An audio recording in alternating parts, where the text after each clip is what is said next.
blessing to us. In Jesus' name we pray. Amen. Amen. Our first song will be Marching to Zion, 422.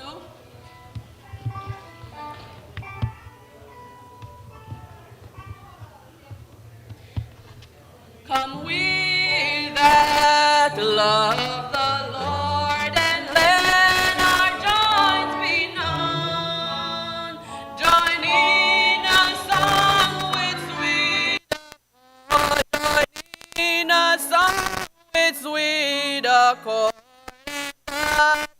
Around the throne and thus around the throne.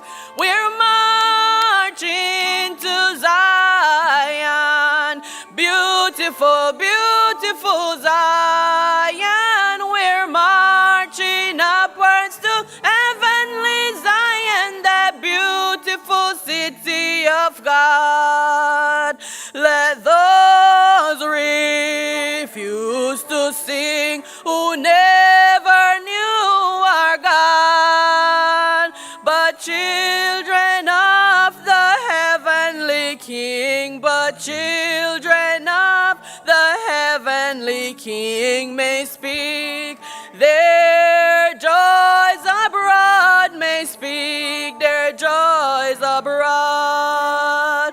We're marching to Zion, beautiful, beautiful Zion. We're marching upwards to heavenly Zion, that beautiful city of God.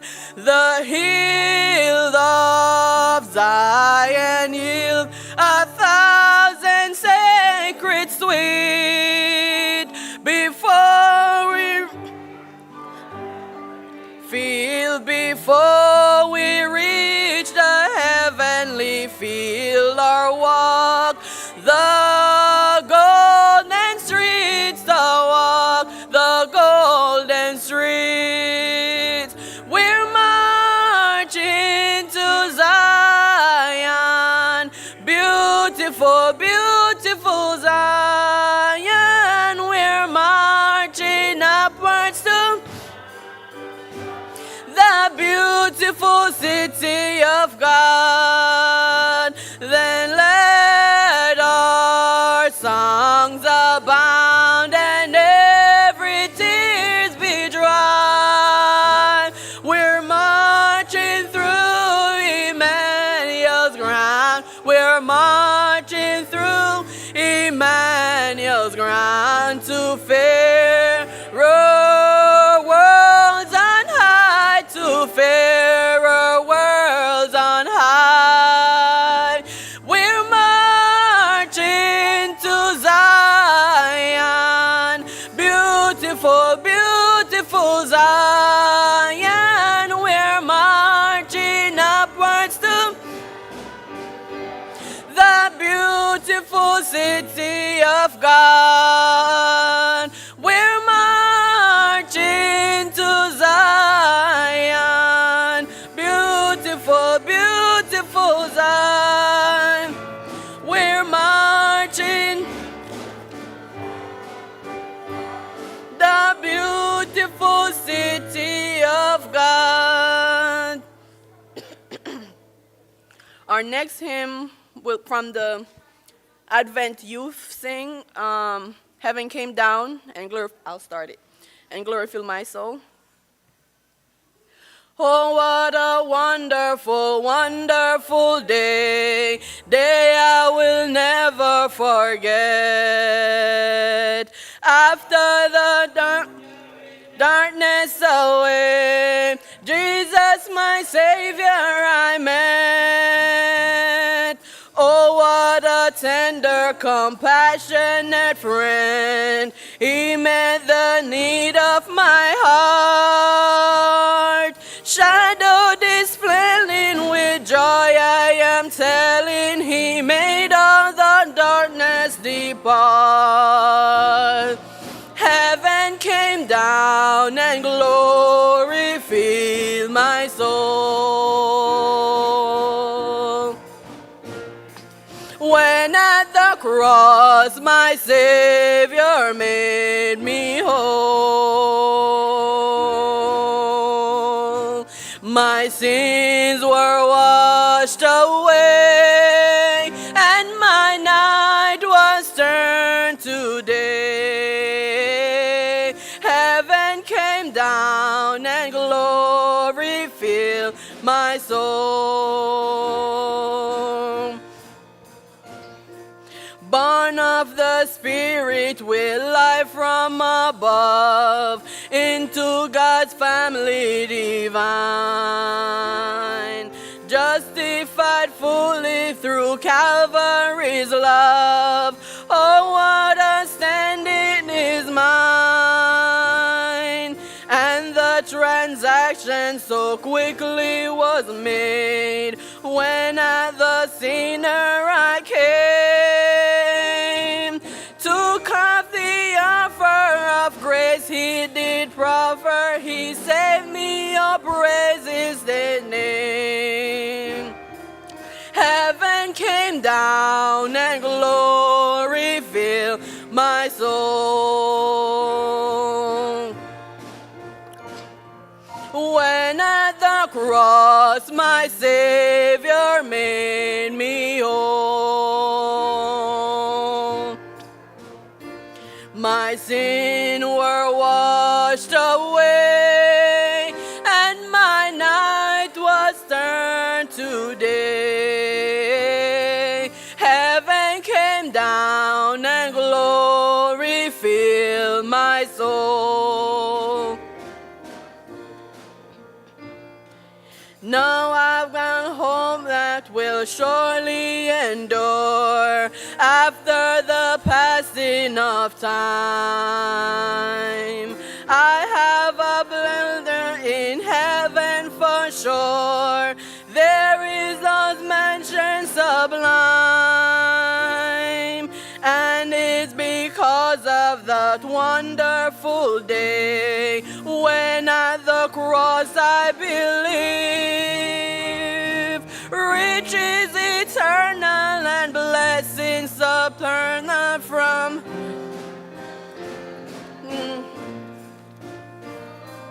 heaven came down and glory filled my soul. When at the cross my Savior made me whole. My sins were washed away, and my night was turned to day. Heaven came down and glory filled my soul. Amen. Our next song will be Count Your Blessings from the Advent Youth, hymn number 19. 19 from the Advent. When upon a life bestowed me. Wait. Can someone start it in low key? In that one.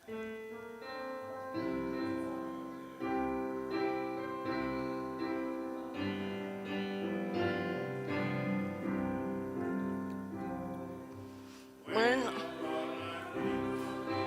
tempted, tossed, when you are discouraged, thinking all is lost, count your many blessings, sing them one by one, and it will surprise you what the Lord has done. Count your blessings, name them one by one. Count your blessings, see what God has done. Count your blessings, name them one by one. Count your many blessings, see what God has done. Are you ever burdened with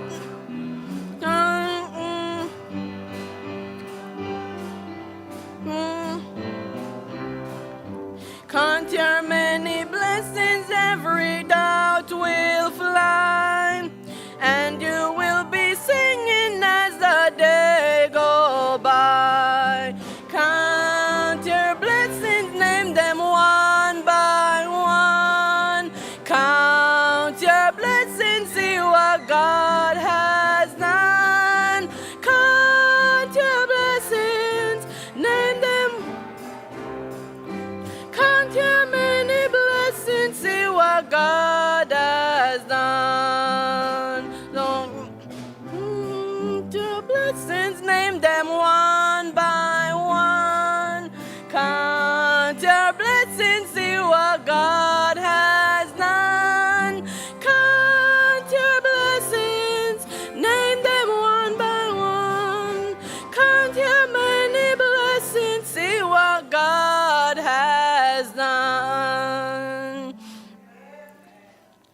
we all stand for our theme song, Jesus is Coming Soon.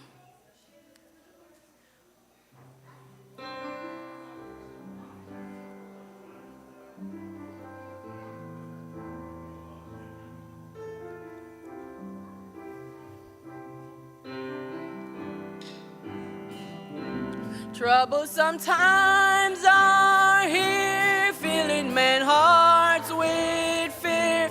Freedom we all hold dear, now is at stake. Humble your hearts to God, save from the chains still run. See the way pilgrims run, Christians awake. Jesus is coming soon, morning or night or noon. Many will meet their doom, trumpet will sound.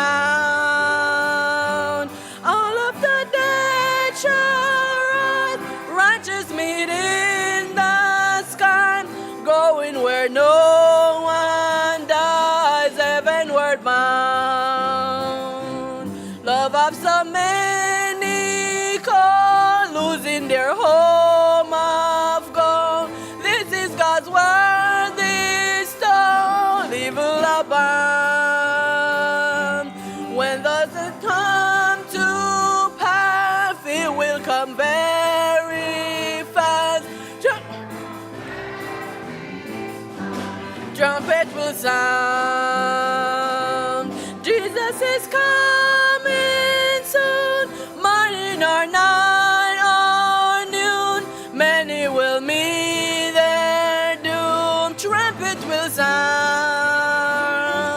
All of the dead shall rise, righteous meet in the sky, going where no one dies, heavenward bound. Trouble will soon be o'er, happy forever. When we meet on that shore, free from all care, rising up, telling this.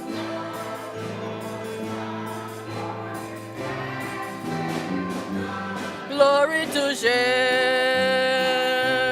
Jesus is coming soon, morning or night or noon. Many will meet their doom, trumpet will sound.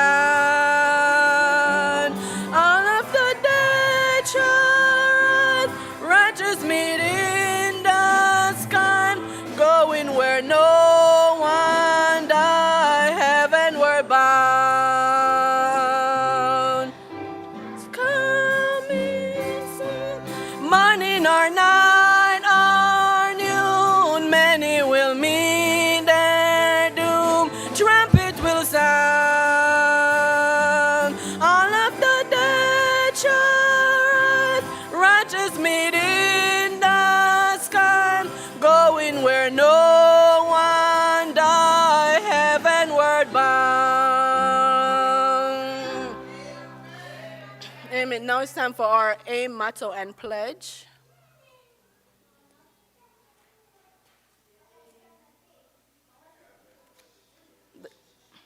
The aim, the motto, love of Christ, consecrate. The pledge, Jesus Christ. I promise to take an active part in the work of the Adventist Youth Society, doing all I can to help others to spread the gospel throughout the world. The Seashore Seventh-day Adventist Statement. Seventh-day Adventist Church exists to spread the gospel of all through Christian leadership, community involvement, and a healthy lifestyle. Amen. Our scripture reading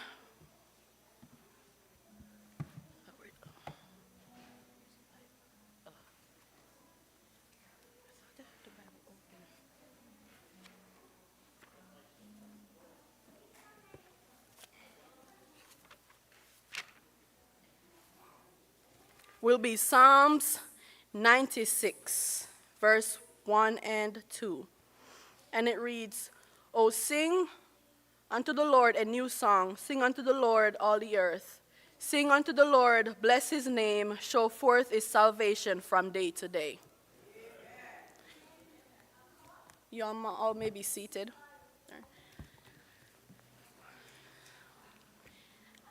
On behalf of the AY leaders, I would like to welcome you this evening to AY. Those that are online, welcome. And I pray that you enjoy this program today, and may your heart be blessed.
practice is about, and the rest is up to you. Thank you. Appreciate it.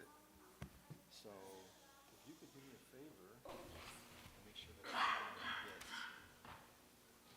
Actually, have them take one of each, please. Okay. Let me have one time. Okay. So, good afternoon. So, how many of you know me? Yeah, Dr. Tom Miller. I practice here in Pleasantville, New Jersey, right around the corner at 22 South Main Street here in Pleasantville. Just celebrated my 40th year practicing. So, very grateful for that. So, what I'd like to do today is share some things with you. I spoke at the Seventh-day Adventist church out in Route 50, I guess, is it? 54, maybe 54. Okay. And that was a few years ago. And so I have some, my life history has been about health and wellness. I don't know where it came from. Honestly, I think that when I think about my life and my health, as a young kid growing up, I'm the oldest of 10 brothers and sisters. My mother, her family came from 10 brothers and sisters. My father, 10 brothers and sisters. I have 4 sons. But when I think back, one thing I remember as a young kid, my grandmother and my grandfather lived in Philadelphia. When I was 4.5 years old, my mother came down to Elwood, New Jersey. Anybody know where Elwood is? Right? You blink and you miss it off the White Horse Pike. But anyway, my mother came down to visit my grandparents, her mother, and unfortunately my father, he was delivering some produce, he and along with my uncle, my mother's oldest brother, and along with another gentleman who was in the truck with them. And he came by, saw my grandmother, and as he left, unfortunately, as they were crossing the railroad tracks to get back on the highway to go, they were hit by a train and unfortunately were killed. So what that meant for me was it brought me into a life where I had to really help my mother. At the time, was 4 of us, and I kind of remember a lot, as a kid growing up. I remember my grandmother, when I would go to visit. This is my father's mother, and my grandfather lived in Philadelphia. My mother's parents moved to New Jersey. And what I thought about as a young kid, I used to always wonder, how did she do it? A young person, my father was 26 at the time, and my mother was probably somewhere right around that age. But you always wonder, how did someone go through dealing with losing her husband and now with 4 children? And I guess as a young kid, my grandmother from, my dad's side would always tell us to, and I remember her telling me, more specifically as a young kid growing up, to always put your faith and trust in God. So, again, as I look back, I really have to believe that what brought me through and what continues to sustain me is my faith and trust in our Creator. And so when I think back in terms of why did God choose me to become a chiropractor? And then I think back, why did he bring our family to New Jersey? Because we grew up in Philadelphia, and I don't know if you know that much about Philadelphia, but I can tell you this. A lot of my relatives that were my age growing up, many of them are not living any longer. And unfortunately, a lot of it had to do with, just the lifestyle of living in Philadelphia, right? And so, although it was a hard time, hardship, God knows, right? He really does understand where we need to be and what place he wants us to plant and then grow from there. So what I want to talk about today is, how many of you like to know more about healthy aging and longevity? Yes or no? Right? Because we're all getting old, right? Whether you like it or not. But I think that what you want as well as what I want is we want to do it in a healthy way, right? And so in understanding that, then we, once we do understand that, then we can, make some better choices and decisions about how we go about doing that. See, one thing I learned about, one of the things I want you guys to do, there's a great book by Dr. Joel Fuhrman. Are you guys familiar with him at all? Yes. You've probably seen him on PBS. Well, when I first started practicing, little did I know, he and I would wind up at this Amherst University up in Amherst, Massachusetts. Every summer I would go there as a young kid. I was 19, 20 years old, going up to these health and wellness seminars that were put on by this Japanese, I call him a guru in terms of nutrition, Michio Kushi. Anybody familiar with that name? Yes or no? Yes or no? No? Okay. But anyway, he taught a lot about health and wellness, how to eat and things like that. Well, anyway, Joel Fuhrman has written many books, but he wrote this book here, which I think is a great read for us, especially as, African American, from, if we come from that background and living in America today, we need to know about fast food genocide because it's a big problem. As a matter of fact, if you look throughout our communities, we can find dollar stores, Dollar General, all these things, and when you go inside of them, they're selling nothing but death, in my opinion. Okay? So I want you to get it, and I want you to read it. There's a good section in there on one of the chapters. It talks about studies that have been done to prove that in communities where people eat high amounts of high fructose corn syrup, you familiar with that stuff? Yeah. Right? That the homicide rates skyrocket. Right? So if we understand that, then we can start doing some things to better our health. I had a young lady come to my office one morning, and she had a young child with her. And the child was, I'm talking about 9 o'clock in the morning, had a Hershey bar.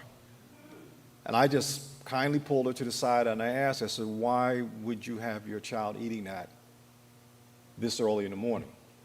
And she said, well, you don't know my child. And I'm thinking, well, who's doing the shopping? This is a young kid. He can't go to the store and buy this stuff. But what happens, what we don't realize, that when we start feeding that kind of stuff to our children, the body gets what? It gets used to it, becomes addicted. And once you hit those dopamine centers in your brain and you pull that away from that child, he's going to go crazy on you. Right? And then what most parents will do, because they're out in the community, they're in the stores, kids are going crazy, what does a parent do? He buys it, gives them to do what? Thinking they're keeping them quiet, but they're making the condition worse. No different than a drug addict who's addicted on some type of drug, and when he's trying to come off, in their mind, they think it just a little bit will help me ease the discomfort, without realizing that that little bit that you take does what to the condition? Better or worse? Makes it worse. Well, we don't realize it at the time because we want to do something to soothe. So I just want to share with you, today, in the healthcare landscape, the conversation around longevity it's a big thing now. I don't know if you know that. It's a big thing. People are talking about things about how do you hack the nerve system and things like that. People are living longer. The problem is what?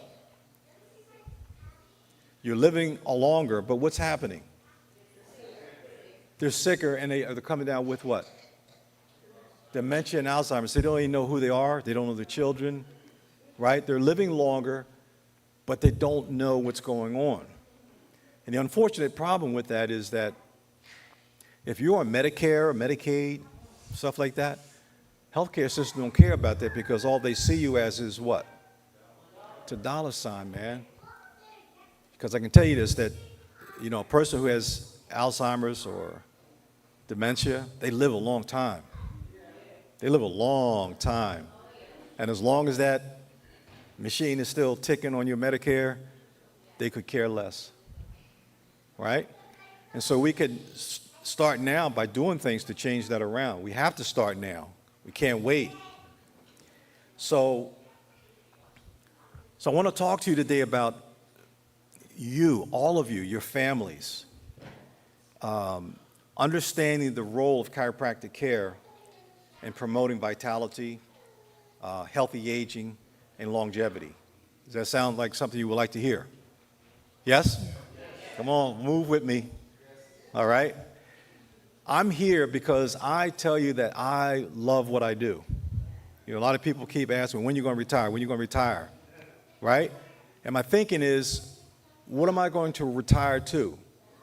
Right? Most people will say things like, well, I can't wait till I retire because I want to go on this vacation, I want to do this, that, and the other. And my theory is this: if you haven't been doing it, you ain't going to do it. And if you haven't been doing it at a young age, getting yourself conditioned to enjoy those kinds of things, when you get to a certain age, you're not going to want to do it. You understand what I'm saying? So my goal today is really to help you understand the importance, okay, of doing everything that you can to create better health for yourself. It is your gold mine. I'm telling you, with your health, you can certainly serve God better. Would you agree? With your health, you can do the things that you like to do better. Would you agree? When you're in good health, are you a better partner to your spouse, to your children? All those things. So if we know that, why would we not do those things that would promote health? Why won't we do it? You know, I have people come to me many times. They'll come in with their health issues. I have nothing against medical doctors. I don't at all. But what I do have a problem with is the culture in which we live in today is making every person on the planet a drug addict. And what do I mean by that? When I talk to people and I say, hey, Joe, how you doing? And I hear them say things like this: I feel great, man, as long as I'm taking my high blood pressure medication, my diabetic medication. That's not health. You can't tell me that God created this body that we live in, this spirit lives in, and that he didn't give us everything that we need in order for this body to function well. You can't tell me that. You can't tell me that when I look around, and I remember when I was in elementary school, I could count the number of students in a classroom that were overweight and obese on one hand. If I walk into a classroom today, maybe 60% of the people in that classroom are either overweight or obese. Now, what's going to happen? I'm going to tell you what's happening. It's right in front of your face. They're going to start telling parents that we have the solution to your child being overweight. And you know what it's going to be? Come on, tell me.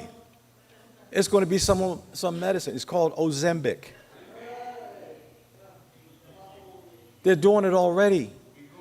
You understand? We go for it instead of taking the responsibility, right? Taking the responsibility of doing those things natural that God has given us. Okay? So the crazy thing about Ozempic, and I don't know if you know people who are taking it, it costs about $1,500 a month. You got it? Now, if you are And they're going to advocate this stuff. They're going to push it out to parents who have kids who are overweight. And the age that they're going to start hitting you with, those children, is at age 6. Right? So that means that if you get that child on Ozempic at age 6, how many years are they going to be on that? The rest of their lives at $15 a pop? You don't tell me that the pharmaceutical company don't have a game? I tell you, the first game is, right, is they tell you that it's cheaper to eat junk food than it is to go out and buy natural food. And we buy it. We buy into that mindset. I hear people say, oh, Dr. it costs too much money to go out and buy fresh fruit. Well, I can go to a produce market and get stuff that will last my family a week. All I got to do is make sure I prepare it right, put it in the right storage things so it can last. Now, we can go to the dollar store, we can get some potato chips, pretzels, cakes, cookies, candies, ice cream, and all that stuff. And guess what? You're still going to pay for it, but you're going to pay for it twice. You understand what I mean by that? You're going to pay for it for the sickness that is creating in your body, but you don't realize it's happening until it's too late. How many people know what type 3 diabetes is? Anybody? Type 3 diabetes. You heard of type 1. You heard of type 2. But have you heard of type 3? No, you haven't. We deal with it every day, but it's Alzheimer's dementia. That's what it is. So when you hear that term, just understand that's what it is. Okay? Now, you know, it's interesting. When I think about growing up, I suffered with asthma from the time I was a young kid up until the age of 19. And because we didn't know better, my mother would take me, sometimes rush me to the hospital. There was Kessler Memorial. Anybody remember that? In Hamilton. Then she would rush me down to Atlantic City because I would have these asthmatic attacks that were pretty bad. Okay? And then there was a medical doctor in Atlantic City called Milano and Denton Fast. They were on Martin Luther King. And they would give me these shots, take all this medication, and they helped. Because all medication does is what? Does anybody know what medicine does? It's a Band-Aid. It suppresses and manages symptoms. There's nothing in it that tells you that it's going to help the body regulate to heal itself. It just manages it. And the longer you're on it, in most cases, the longer you're going to have to be on it. Or you're going to continue being on it, and it's going to create other side effects, and then you're going to need to do what? Take something for those side effects. So the last time I took the medication for asthma, I felt like I was having, and again, I don't know what a heart attack feels like, but to me it felt like my heart was going to blow through my chest. And unfortunately, a young lady at the time that I was dated, mentioned to me, why don't you go see my chiropractor? And I wish I'd have brought the picture to today because we had a 40th anniversary at my office. And the chiropractor that I started with at the age of 19 was Dr. Marty Brown. He's in Northfield, New Jersey here. And he just recently retired after 54 years of practice. And thank God he came to the celebration at the office. And it was through him teaching me, helping me understand how the brain and nervous system works, that the power that made the body, you guys know the power that made the body, is the only power that can heal the body. You know, even after the greatest surgeons in the world do their thing on you, and I believe that when it comes to emergency health care, I think America's great for that. Because, you know, if someone came to me with a broken arm, blood gushing out, yeah, I want to see them, but I'm going to tell them, go to your medical emergency room first, get that mended up, and then come see me. But it was through that chiropractic care of seeing him 3 days a week for about 6 months that my body had the ability to start healing up. And from that point to this day, never had an asthmatic attack. The thing was this, the information that he shared with me was so empowering that I believe with all my heart that God made a choice to choose me to go to school to become a chiropractor. I believe that. Okay? Some people say they just fell into something. I just believe that was something that was my calling. Okay? And so with that understanding,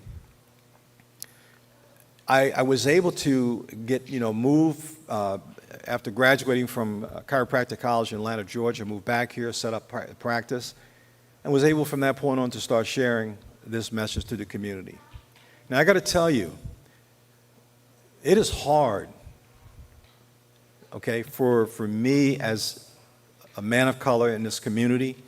It's a hard challenge because, number one, we have to deal with the mindset that has been instilled in us over the years to not trust each other. Would you agree with that? Right? We don't trust each other enough. I remember a woman, I won't mention the name, told me when I first came back to Atlantic City, she said, "You will never make it here." And I asked, why? Why do you say that?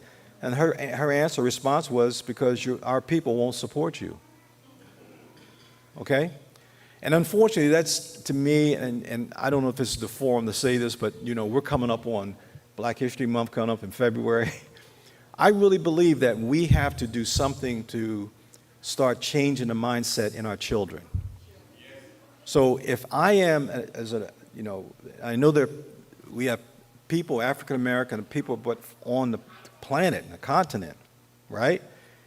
That if we want our children to go forward, to become doctors, lawyers, plumbers, electricians, carpenters, we have to instill in them the mindset that when they go out there to do what they do, that our people are going to support them. We should support them, don't you think? Right? It used to happen 70, 80, 90, 100 years ago. We did that in communities. And we have to start getting our minds back on to do that. Because what sense does it make for you and I to have our children go on to school, colleges, pay all this money to go to college and come back to the neighborhood that they grew up in and you don't support them? It's like a slap in the face to them. Would you agree? Yes? So we got to change that mindset. So the other thing that I learned through this whole process is, how many of you have been to a chiropractor? Let me start out with. How many in this room? Not many, okay?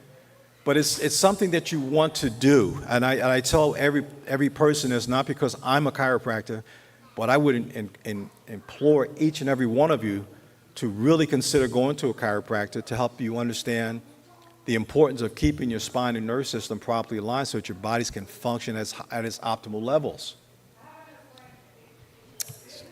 Okay. So if we want to age well, right? What are some of the things that we have to do? We have to eat well. Now, I know in the Seventh-day Adventist, you guys are really into eating right? Am I right or wrong? Right? So we have to eat well. We have to exercise. We have to get proper rest. We have to have a positive mental attitude or mindset. And we have to keep our spine and nerve system functioning at its highest optimal level. If you look in any anatomy and physiology book, when we talk about the brain and nerve system, they say that the brain and nerve system is the master control system of the human body. It controls, conducts, coordinates every activity in the human body. And it's protected by this thing we call the skull. And think about it. If it wasn't important, why would God put this thing around it? And then we have the spinal cord that sits inside of a canal being protected by what? The bones of the spine called the vertebra. We have 7 in the neck, 12 in the mid-back, and 5 in the lower back. And then we have the sacrum, what we call the tailbone, and the pelvis. They're all there cradling and protecting this vital system. Throughout the day, I'm sure of you have heard of what they call the cerebral spinal fluid, right? So throughout the day, that cerebral spinal fluid has to go down the spinal canal to bathe the spinal cord.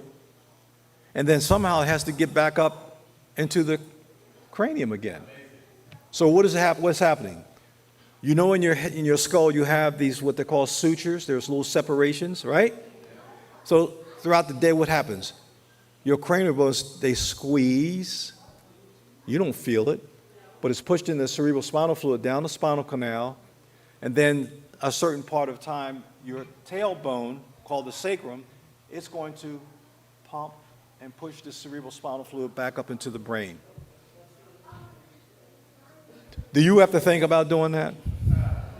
Huh? As we sit here right now, do you have to think about breathing? Do you have to think about if a dust particle goes by your eye? Do you have to think about blinking your eye? Something gets caught in your throat. Do you have to think about doing that? It's all an innate job that's being done by this innate intelligence that God has put in each and every one of us. And I'm telling you today that your brain and nerve system has to be taken care of. It has to be taken care of. So you ask the question, well, who's going to help me do that? You have to go to a chiropractor to get that done. Now, I know we've been, as we are growing up, right, as we grow up in this culture that we live in, our first experience most times is going to be meeting as the woman is pregnant, she goes to the hospital, come out of the womb, and the first thing that they want to do to that child is to do what? They want to give you some kind of injection, some vaccine or something, right? So I'm not opposed to people getting vaccines. My theory is that you put in your body whatever you want, but you better understand what you're doing. And I tell every patient this, and when you go in, if you have a young child, your wife, your mother, whoever it is, aunt, whatever is pregnant, and they want to start injecting your children with whatever they have in these vaccines or whatever, make sure, number one, you get informed consent. Does anybody know what that means? Right? Informed consent means that they tell you exactly what that thing does, the pros and cons, and then you have a right to do what? You have a right to accept or reject. Now, we all went through what I consider probably one of the worst times in history during this whole COVID crisis. I really believe that. And one of the worst tragedies I think that happened to us as a race of people is that when that thing came out, we were not given informed consent, which means that they mandated something to put a toxin in your body that you had no idea what it was going to do. And most of us went along with it. Okay?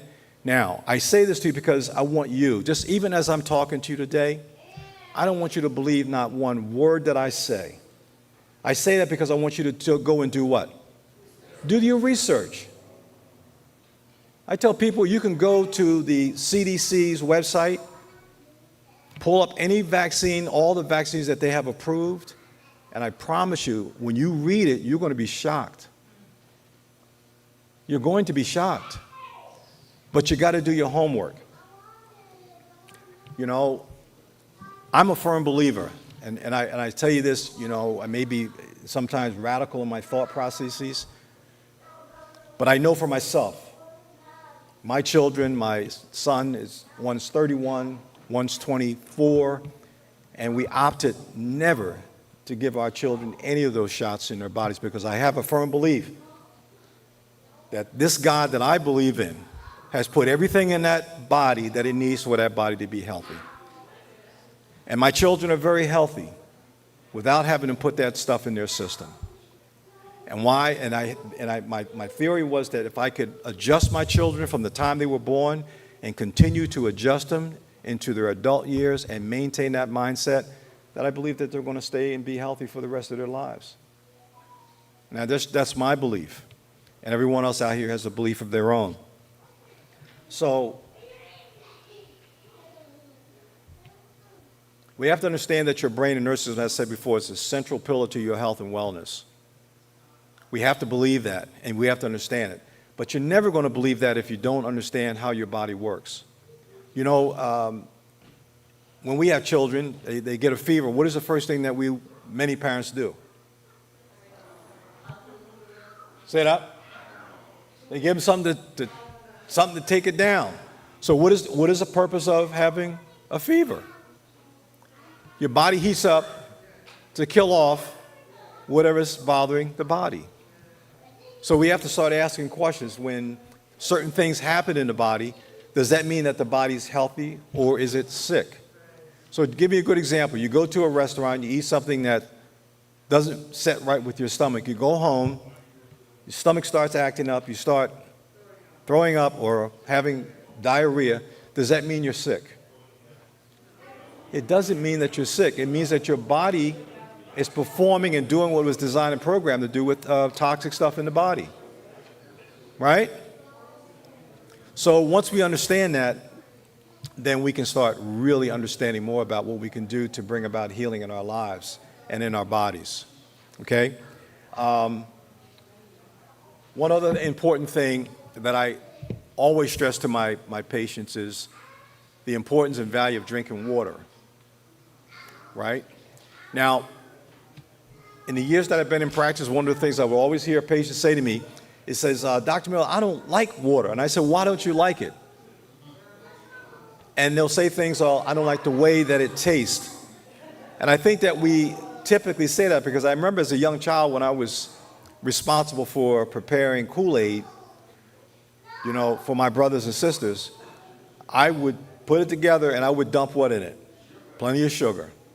And so if you get accustomed to, you know, drinking things that have a taste to it or a flavor to it, and when someone puts water in front of you, you're going to have a tendency to say, I don't like the way it tastes. But we have to understand that if the body is 75% water, then what do you think it might need? Water. If your brain is about 75-80% water, what do you think that brain needs? Water. Not Kool-Aid, not Gatorade, not Coca-Cola. Okay? None of those soft drinks. You know, one of the things that I recommend to all my patients when they come in, if you decide to become a patient in my office, I'll tell you in the first 90 days, I want you off of all processed foods. And the foods that we eat today are all we call ultra processed. They wreak havoc on your brain and nervous system. We also know today, I think that many of you probably know what's happening with Kellogg's cornflake stuff. Are you guys familiar with what's going on with that right now? Raise your hands. Anybody? How many of you are still eating Kellogg's? Okay? Those cereals have been putting additives in those products for years, causing all kinds of chronic illnesses to our children. The problem is this: those things that they put in the foods here in America, they don't allow them in any other country. Does that tell you something about what's going on? Okay? The same thing, I'm sure you've been hearing a lot of reports about fluoride in your water and your toothpaste, right? Well, I've been knowing that for years. I make sure that when I bought my toothpaste, it doesn't have fluoride in it because I know it's a neurotoxin. It destroys your brain cells. They know it. And now there's going to be a big push around the country now that you can actually contact your water departments and tell them that you want them to remove fluoride out of the water. You got to understand, we go back 25, 30 years ago, chronic illnesses in young children was about, anywhere from, say, 5 to 10%. Today, it's anywhere from 50 to 60% of our young children have chronic illnesses. Now, let me tell you this. If you have a young child today, and I remember growing up, that we didn't hear about type 2 diabetes until someone was what? Give me some numbers. Say what? They were older, right? Right? Now what's happening is we have kids 6, 7, 8 years old with type 2 diabetes. So if we have a kid that has type 2 diabetes at that age, what do you think his chances or her chances of having a healthy life moving forward? So from that, we understand that a child born today is less likely to live as long as his parents because of those chronic illnesses that are going on today. Okay? So How many of you like to know how you can actually increase your blood flow? Right? So there's some things like, for example, the dietary nitrates that you can take. How many of you are familiar with beets? Right? Right? You do the beets, helps to produce nitric oxide, opens the arteries, and gets more blood flow through. Eating apples, the skin helps to keep the bowel movements, also helps to clean the arteries. One of the things that I do now, there's a supplement that came out called Cardio Miracle. Cardio Miracle. You can actually look it up online. If you decide that you want to purchase it, let me know. We have a code that we use that gives you a discount. But you want to read up on this stuff. Anybody that you know that has any type of heart problems, clogged arteries, or just not functioning well, probably one of the best things you can do for yourself. It's called Cardio Miracle.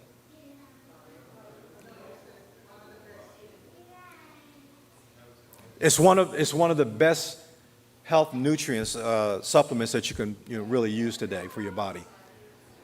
And again, if you have any questions about it, you can contact me at my office.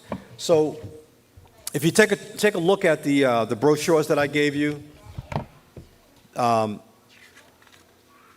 this one here is the brochure that I use for my office. If any of you are interested in coming in to get a spinal checkup, how many of you take your cars to get your oil changed every 3,000 to 5,000 miles? Most of us do, right? How many of you get your spine checked on a regular? Show of hands. Nobody. Nobody does. Why? Because we don't know. But now you know. And now it becomes your responsibility to take care of making sure that you, your spouse, your children get in and get checked on a regular basis. Because I'm telling you, once you understand this, it'll make a difference in your life. You don't realize that 95% of all world-class athletes, listen, 95% of all your world-class athletes are under chiropractic care. And why do you think they do it? I can tell you this, it's not because they have neck pain or back pain. It's not because of that. They do it because they know that they perform better when their spines are in proper alignment. That's what it's about. You want better performance, right? All of us. We want to perform better. So if we want to perform better, we have to know. We already talked about, you already told me, you have to make sure you get rest, eat right, exercise, positive attitude, keep your spine and nervous system together, right? You know it. So now the thing becomes what? You got to do it. You know? Just like we're going to be coming up on New Year's Eve, and everybody's going to do what? They're going to make New Year's resolutions. And that'll probably last for about maybe a month, and then they're going to go right back to where you are. But we got to stop doing that. And one of the ways that you can stop doing that is really one of the things that I do is you can start developing accountability groups. Now, what do I mean by that? You get together with, like I have an accountability group with my three sons. I kid you not. You know, we call this family fitness group. Okay? And what we do is every day, it's called family fitness. All right? We connect with each other. When I say every day, I mean every day. So one of my sons was really overweight. Since January, he's down 50 some odd pounds. One of my sons, my 31-year-old, was at weighing 196. He's at right now between 165 and 170. Okay, and he took on a personal nutrition coach. I made a commitment to as a matter of fact, I start tomorrow with my coach. She's a nutritionist, and she's going to help me stay on point because we all need somebody to help stay on point. We all do. That's why you come here, to hear the word, to keep you on point. Because if you don't, look, you're a human being, and if you don't stay committed to connected to some source, you're going to drift. And sometimes you could drift far enough away that you don't want to go back, right? But the more you stick around this, coming in here, hearing the word, practicing the word with each other, and especially with each other at home, because that's, for most of us, that's going to be our biggest challenge, right? And we do that, and then what happens? It keeps us moving forward. Okay? So just make sure you read this, and then call my office. I'm in my practice Monday through Thursdays. Now, obviously, this Thursday I won't be there because it's Thanksgiving, but I will be there Monday, Tuesday, and Wednesday this week, God's will. Okay? On the second and fourth Tuesday of every month, and this is open to you, to anybody in the community, on the second and fourth Tuesday of every month, I do a half-hour to wellness workshop. Lasts a little bit longer than that, but it's a half hour. After half hour, I've said what I had to say, and if you want to leave, you leave, but most people stay because they want to ask questions, and we have a good time. Right here at 22 South Main Street here in Pleasantville, you're welcome to come and attend that. Okay, so we have a class coming up this Tuesday at 6 p.m. This brochure here, you guys have, if you open it up, during the evening from 6 to 6:30. The second and fourth Tuesday. And if you know anybody that you would like to invite out to them, please invite them, have them call the office, and just schedule so we know they're going to be coming. Now, this brochure, you guys have this? So in here, this brochure really is it's a gem because it explains to you on the side here, showing you what areas of the spine your nerves go to, all right? Because you have a nerve that goes to every organ in your body, right? And it comes off of the spinal cord, and those vertebrae are there to protect those nerves.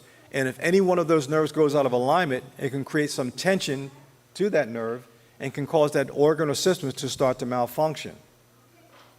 Now, what we typically do, we get a symptom, we run to the doctor, he's going to give you some kind of medication for it, without thinking first about, sending you to a chiropractor to see if there might be some nerve interference. Okay? Just like what happened to me, I was on medication for years, and I finally go to the chiropractor, check my spine, find that I have what we call misalignments or subluxations, get adjusted, and then all of a sudden, my asthma's gone. Now, does that mean that chiropractic cured asthma? No. All it means is that my chiropractor at that time, right, facilitated helping the body move a vertebra out of its back to its normal alignment, and the innate intelligence within the human body does the healing. Because if the system is balanced, just like with the front end of your car, if the front end of your car is properly aligned, your wheels are going to work better, right? If they go out of alignment, you may wobble, and the wheels and the tires are going to do what? They're going to wear out. And the same thing is true within your nervous system. If your spine's out of alignment, you're going to get the wrong nerve connection to an organ, cell, or tissue, and it's going to start to malfunction. And when that malfunctions, over time, it is there long enough, can produce a dis-ease process, which will produce a symptom, and then eventually produce a disease. Now, I tell you this because people must understand that when you get a misalignment in your spine, we call them subluxations, you may not feel nothing right away. But isn't that true with people who come down with cancer or heart disease? They typically don't know about it until when? Too late. So I'm suggesting to you today that if you have anything going on within your health right now, even if you don't, get in for a for a consultation and a checkup, and then we'll let you know what we can do to help you. But make sure you look at this because it helps you understand how the body works and then what we can do as far as chiropractic to help you. All right? Any questions?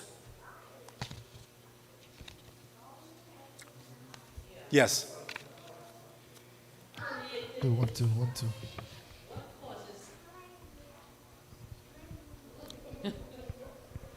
What could you do with someone who have a herniated disc? Good question. To the back. Yeah, good question. I have a herniated disc. I was in an auto accident back in 2017. I was coming down the Interstate 95. This guy was on the phone, had his grandkids in the car, rams into an SUV in front of him. They rammed into me. And so what do I do? I do what I always did. Go to my chiropractor, get adjusted, keep getting adjusted, keep getting adjusted. That's what I do. And over time, the body starts to heal. And sciatica. Yes, same thing. You get adjusted because it's a nerve imbalance because the vertebra has rotated out of position, and it's irritating the nerve. Okay? And when that nerve gets irritated, unless you get it back into alignment, it's going to keep doing what it's doing, and eventually it's going to do what? Get better or worse. It's going to get worse if you don't do anything for it. Okay? That's my next point. I have to make an appointment to see you. Look, I want some questions. You got to ask some questions. I know you got questions. You get the mic over to her, please. Who else? Uh-oh. He's getting this exercise in.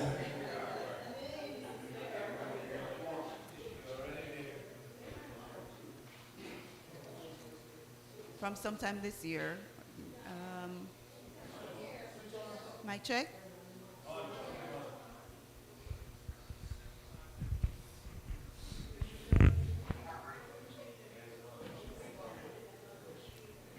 My question is, I cannot define what type of pain I've been experiencing, but from earlier this year, I've been experiencing a pinching pain occasionally, lower right, and also at times somewhere the sole, I think about the sole of my foot. Okay. On the right, and it's typically on the right side.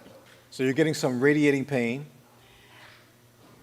that's going down to your... I don't think it's radiating. It's normally a pinching pain. Right.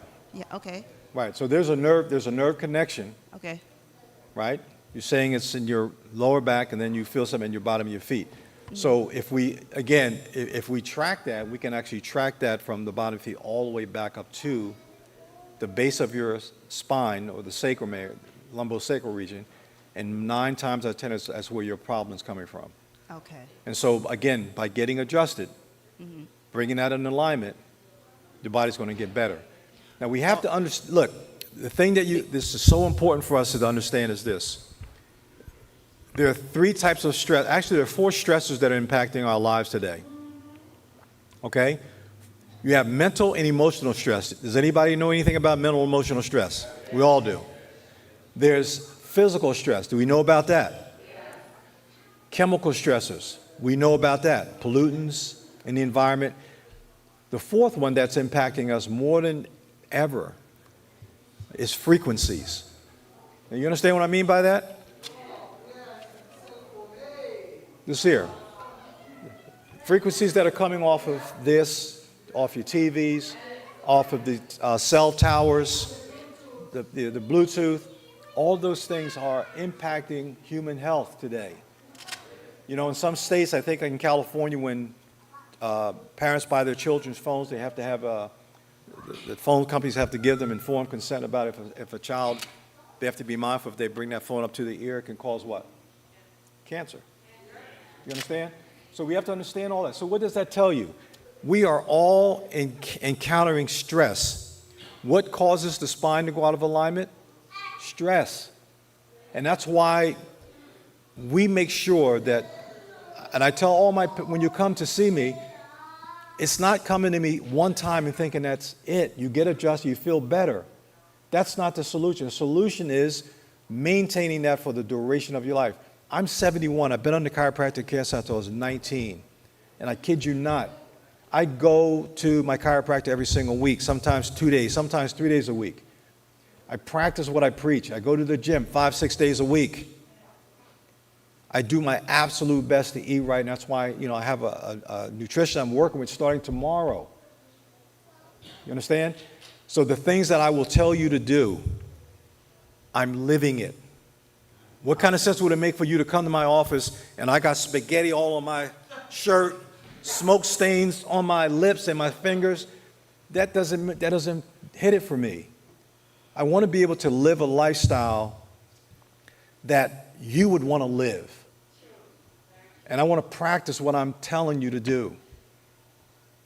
And if you think I'm lying, if you're around my children, my wife, they will all tell you the same thing. That's who I am. But I wanted that mostly for people in my community. That's what I live this thing for. For my people, our community. Go ahead, finish up. I didn't mean to cut you off. My second question is based on what you Is that working, that mic? Because I can't hear. Testing, I guess so. Oh, it's- yes. My next question, is that better? Yes. Thank you. Okay, I'm sorry. My apologies. You mentioned earlier about the matter of us that there's an issue with us using toothpaste that has fluoride. For me, and I think for many other individuals, can you please help us in terms of identifying specific? The mic is kind of Yeah, with what type or what brand well, of toothpaste yeah, would just not have? you want to like you can do the baking soda. I get my toothpaste from a company called Melaleuca. I don't know if you're familiar. Are you familiar with Melaleuca? Yes. So they have a non-fluoride toothpaste. We have to make sure that in your homes, make sure you have water filters on your spigot. I'm looking at getting a whole house water filter system now because the biggest problem that I feel, I don't know if some of you guys do, but like during the winter months, the chloride levels seem to be really, really high, and it causes my skin to itch really bad. Go ahead.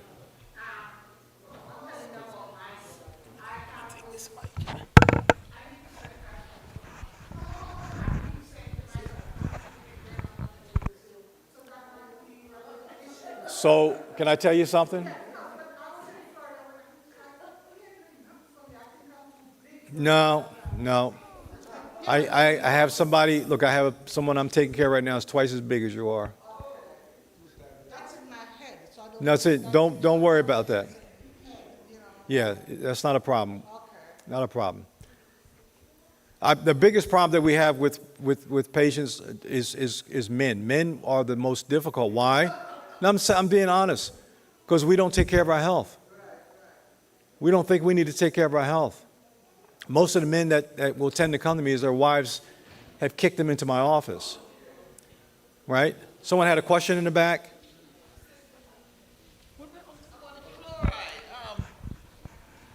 When you go to the dentist, they're still asking you to pay that $25 so they could give you the fluoride to clean your mouth. And Yeah. I tell them I don't want it, but they sometimes they put it on you when you have children. They give it to the children. Yeah. You got to They said they have to take it. Basically, You they just gotta- want you to take it. Yeah, you got to stand up and voice your opinion. It's like when my children would go to the pediatrician when they were young. I would go with my wife to the doctors, and when they came in and wanted to give my kids vaccine, I said no. And I created a form that said in the event that I decide to take this vaccine for my child and he gets sick, you're going to hold you responsible. No conversation. And also, you got to understand, in the state of New Jersey, there's only 5 states in the country. I think California, New York, Connecticut, maybe Maine and one other country don't have religious exemptions. New Jersey has it. You understand? So if you look in the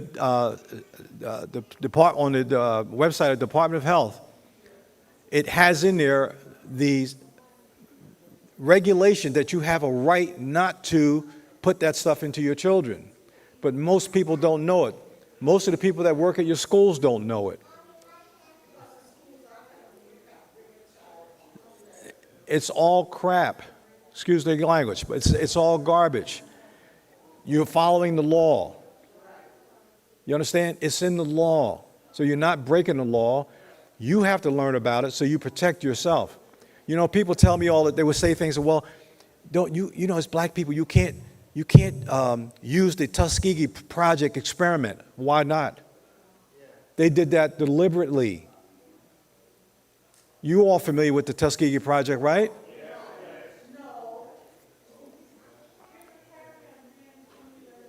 You understand? With the syphilis. So if they did it then, don't be fooled and think they won't do it now. You understand? Our system, the way it's set up, in my opinion, is they create a problem, and then they'll come back and say, hey, I got the solution.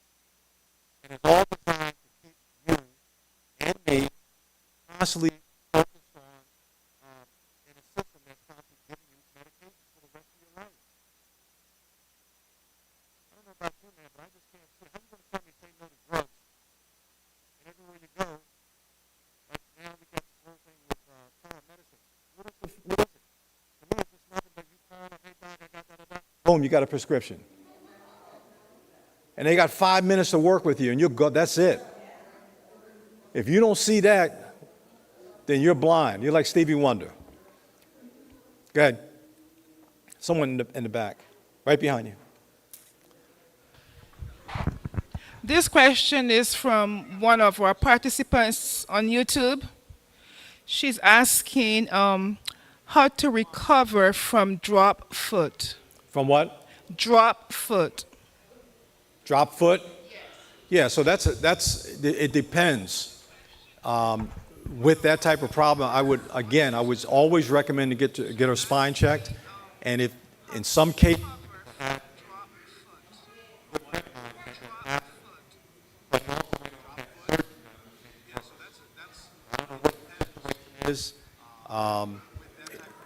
but you know, it certainly wouldn't hurt her to consider getting checked by a chiropractor, and then from there look and see it. And if she's had surgery, I don't know. I would have to see her to see what her situation is. Okay, newsflash, I hope that answers your question. I have another question. Can you show us a demonstration, please, on what a session would look like? Yeah, I can give you some. I mean, I wish I had my table here, but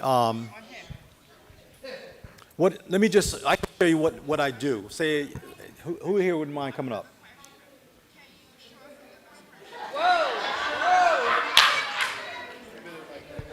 So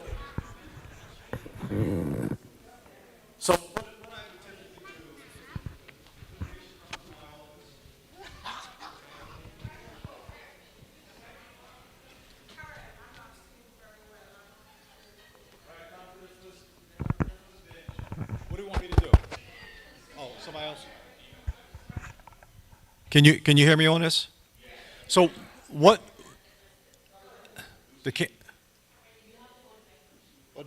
you said the camera needs to be adjusted? Okay. Oh, you? Okay.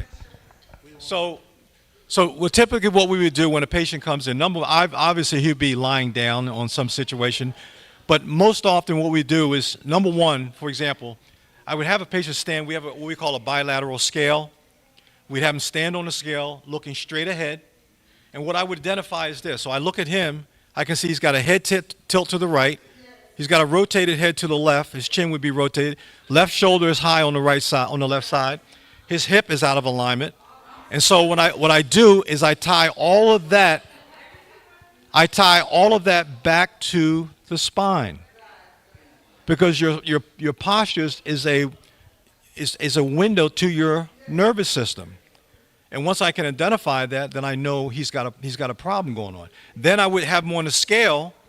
And I guarantee that he's going to weigh more on one side than he does the other, because he's going to have unequal weight distribution. So what does that mean? If he's walking around with unequal weight distribution, every time he takes a step, he's got more weight here, he's going to be putting more force into this side of his body, so he's going to wind up with hip pain, knee pain, ankle pain. You understand? With his neck, I can tell that by his head being full, he has an anterior head translation. He's got a head tilt and rotation.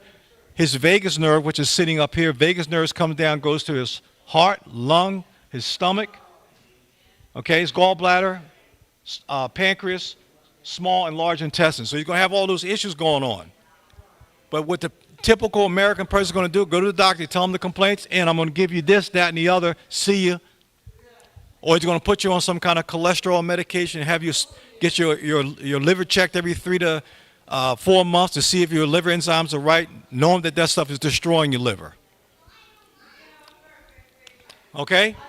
So that's just, you know, some of the stuff. Then, you know, we would have him lie down because that way I can check to see what his leg lengths look like, have him do different other testing, just so we can see, so we can show the patient. Then I would refer him out to a radiologist to get an x-ray of his spine so I can show him. You know, people don't believe what you say to them, but if they see the picture, I can show them on x-ray, this is what you got going on. Now, you want to get it fixed or not? And do you want to maintain that correction? You see, we live in a culture today that we don't do anything about our health until we're sick. And then when we're sick, we pray to God, Lord, if you get me out of this, I promise you, as soon as you feel a little bit better, you're right back to doing what you were doing before. That's human nature. But we got to change that. All right, does that make sense?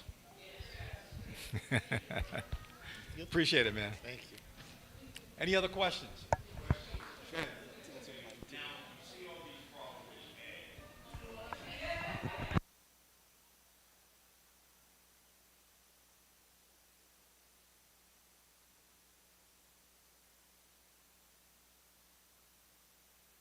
Absolutely. So just think about this. You know, you go to your doctor, and you know, if you say you want to change your lifestyle, you want to lose weight. We know that your white blood cells change every 120 days, right? So if that it's a process, it's not an event. Healing and health is a process. Like you take, I give people an example like you take an athlete like LeBron James. How does a guy like that stay in as great a shape as he does all these years? He's not going to the gym just one day a week. He's not just eating good meals one day. So if you know, if a person wants to be really, really healthy, like with the spinal system, we know that bone chemistry changes every 7 to 9 months, right? You know, you get a haircut, hair grows back for some of us, some don't. But the point is your skin is sloughing off every day, and with your spine and nerve system, you have to get adjusted on a consistent basis, literally for the rest of your life. Once you understand how this works, how many of you just brush your teeth once and that's it?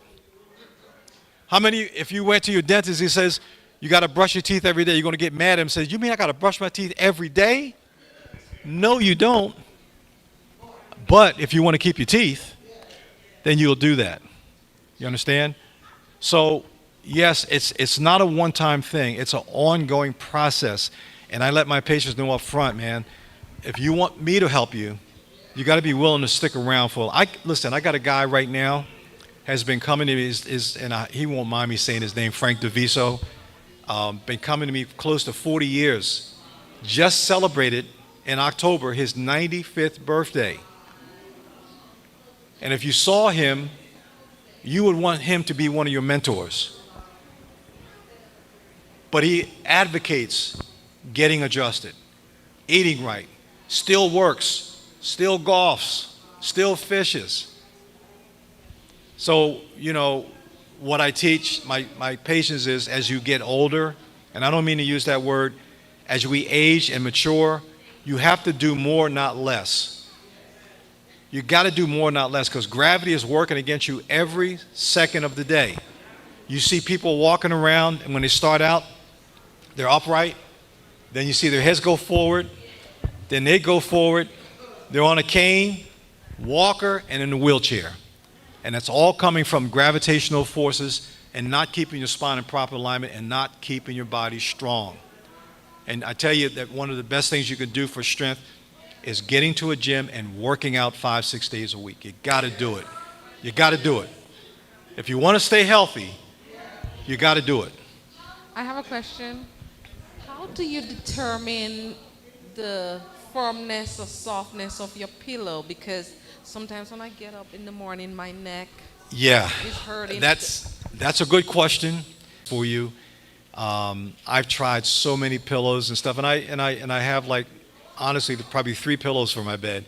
I don't sleep on a lot of pillows. I just use one pillow because you don't want them too high, you don't want them too low.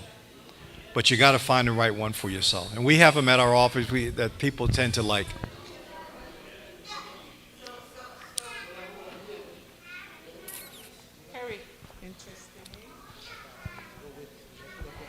Hello? I had a little back pain traveling on the bus, and I went to the chiropractor, and my back pain became worse than I went to the chiropractor, and I stopped, and my back pain disappeared. Good. I get that, and that happens, and I'm sorry that happened for you. I pray it wasn't me. I don't think I remember you, but one of the things that I do, honestly, when people come to me, I'm a big advocate of education. So I always educate my patients about the adjustment. I will let them know, just like going to the gym the first time, the next day you're going to feel sore. If your trainer or someone who you're working with doesn't tell you that you may feel sore the next day, you might think that exercise is the worst thing you ever thought of, right? It's the same thing with going to a chiropractor. That chiropractor didn't tell you that you might have some discomfort. I think, unfortunately, if they didn't tell you that, they should have. And it's a process. Like I said, when you move something that hasn't been moved in a long time, it's going to cause you some discomfort. So if you came to me, that's what I would do. I would take the time, educate you. One of the things that I always do with most of my patients, sometimes we get busy, but at the end of your first adjustment that night or the very next morning, I will either call you or text you, hey, how you doing? How did your first adjustment go? You feel sore? Great. Let's do this. You feel great, then I will tell you, don't go start doing all your housework and stuff that you haven't done before, because it will cause your back to hurt, whatever you got going on. But I think it's informing people that what might occur because of moving areas that haven't been moved in a while. Yeah. Yeah. Yeah. Yeah. Yeah, I mean, my office is set up in a way, I have an open environment. I do that for good reasons, mainly because of the culture that we live in. I do not want to be in a room by myself with another female. I want to be in an environment where people see me, my staff can see me, and and just a safe environment. Got it? Question. Okay. Following up on the question regarding pillow selection. I have a practice of positioning the pillows below my knees. Between your thighs, you mean? Your knees? Not so much between my thighs, but Yeah. my legs are flat. Yeah. It's flat. So instead of sleeping with the pillow at my head, how is that good or bad? Because that's something I've been doing for years. I have this pillows that I sometimes sleep with between my legs because it helps support my back. Right. Okay. So yeah, whatever you can, things that you can do to help you, then that's what you do. Okay. Thank you.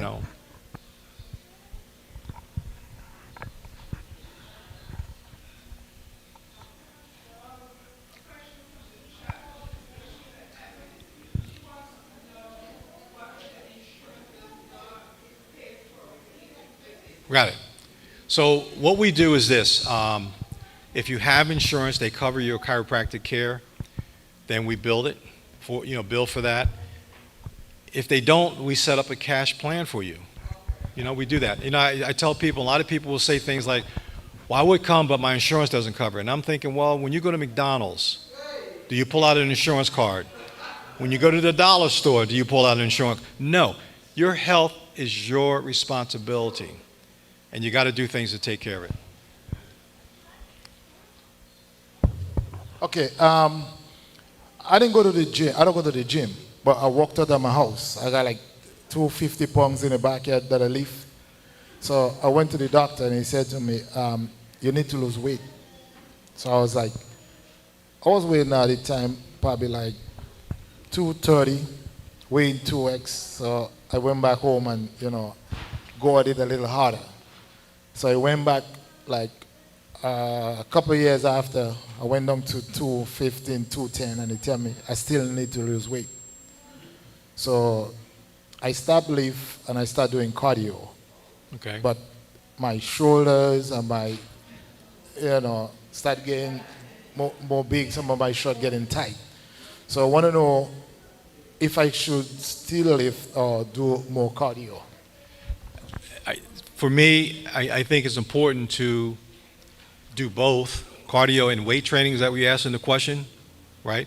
So as we age, we're going to definitely need more weight training, especially for your legs, because that's the biggest problem that we see happening with seniors is what? They can't get up. They fall and they can't get up. So you have to, focus on working on your legs, 3 to 4 days a week, and do cardio like maybe 20 minutes 3 or 4 times a week. And it doesn't have to be a lot of it, but I think if you, and that's what I'm getting into, because I'm a big, do a lot of cardio. When I weight train pretty hard. But the young lady that I'm working with, she and I, we were both in a bodybuilding contest together. And so she's learned things over the last 15 years that she's sharing with me now, which makes a lot of sense to me. So now when I go to the gym, I'm really putting more emphasis on leg workout and core, because I know at 71, as I'm going up in age, I want to make sure that my legs and my core is really, really strong. You understand? Plus, remember this, and especially for women, if you want to make sure you have great bone density, good bone strength, you have to do weight training. There's no other way around it. You may go out there and you can walk 3, 4, 5, 10 miles, 20 miles, but if you don't do weight training, it ain't going to happen. Normally I do a lot of walking, because I do probably sometimes 20,000 steps for the day, or 10,000, 15,000. Good. Because I do a lot of steps, and then I still got a dumbbell that I use, still worked out. So I'm just trying to, lose my little stomach a little bit. That's all. More. So this year is all diet. It's working on your diet. I mean, that's I tell people, and I got the same thing working on now, because, like I said, I did a bodybuilding contest about 15 years ago, and I know now, and this is why I hired a nutritionist to work with me, is I want to make sure I get the right meal plans together and eating in such a way that it's the way that I want to eat for the rest of my life. Today I weighed in, I think, at 192. My goal is to get down to 170, 175. And that's where I want to stay. To be truthful, I eat a lot of veggies and protein. Yes, that's the key. Everything I eat, got veggies in it. Good. That's great. So, lean and green, to me, is the way to go. I went to one doctor and she said to me, you need to stop eating McDonald's and Burger King. And I started laughing. She was like, are you kidding me? I was like, because I don't eat McDonald's and Burger King. Yeah. I try to eat at my house. Eat a lot of fruits and vegetables Good. and meat. That's it. That's good. Any other questions? Did you guys learn something today? Okay. So, as I said, if you're interested, I would love to see you guys in my office. Call the office. We're there this week, Monday, Tuesday, Wednesday, and then after that, Monday through Thursdays, 9 to 1, 3 to 6. I usually take a break at 1 o'clock and go to the gym and work out and get back and ready to roll from 3 to 6.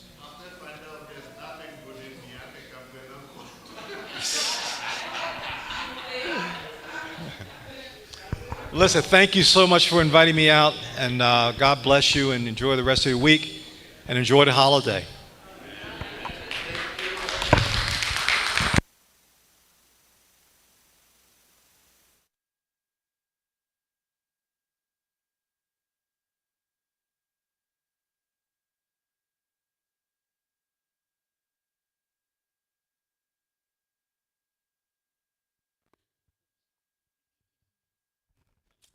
I would like to thank Dr. Miller on behalf of the AY department and the Seashore Seventh-day Adventist Church. We really appreciate you coming out today to educate us and to remind us of our health and wellness, particularly our spine, taking care of our spine, which is normally ignored. So we're very happy that you came, and thank you for sharing with us your expertise. Thank you so much. Okay. I want to thank you for the card. Okay. I have my cards here too. I just want to take one and pass it